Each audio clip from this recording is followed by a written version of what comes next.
Bonjour et bienvenue pour la 6e et dernière vidéo de ce chapitre sur les indices et les taux d'évolution.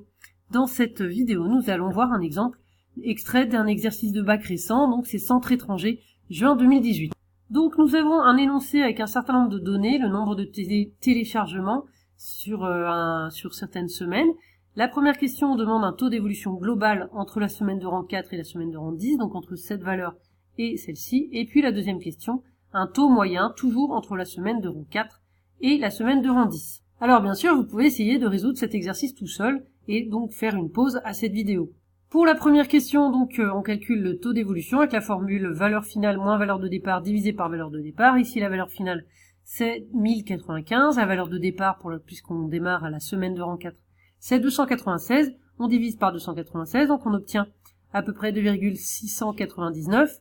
En arrondissant, ça fait à peu près 2,7, et en multipliant par 100 pour l'exprimer en pourcentage, ça nous donne bien 270%. Donc on a ainsi répondu à la première question sur le taux global qui est bien de 270%.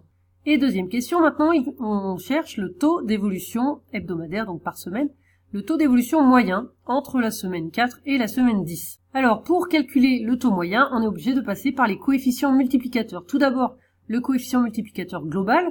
Puisqu'on vient de calculer le taux global, c'est assez facile, on utilise la formule 1 plus t. Donc 1 plus, je vous rappelle que le taux global c'était soit 2,7 soit 270%. 270%, c'est bien 270 sur 100, donc 2,7.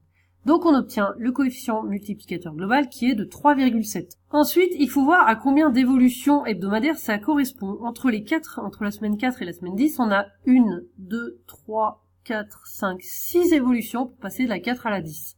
Puisqu'on a 6 évolutions, ça veut dire que pour passer de la 4 à la 10, on fait fois coefficient multiplicateur moyen, fois coefficient multiplicateur moyen, fois coefficient multiplicateur moyen, etc.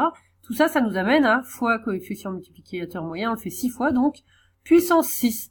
Donc on a ce coefficient multiplicateur moyen, puissance 6, qui est égal au coefficient multiplicateur global que nous venons de calculer, c'est-à-dire 3,7. Et donc, pour calculer le coefficient multiplicateur moyen, on utilise la puissance 1 sur 6, puisqu'ici on avait puissance 6.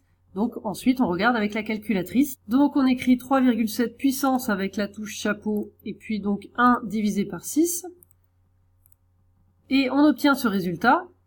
On obtient donc ce résultat. Il ne reste plus qu'à en déduire le taux moyen. Le taux moyen, donc c'est le coefficient multiplicateur moyen moins 1. Donc ceci 1,244 moins 1, ça fait 0,244 qu'on écrit en pourcentage en multipliant par 100, 24,4%.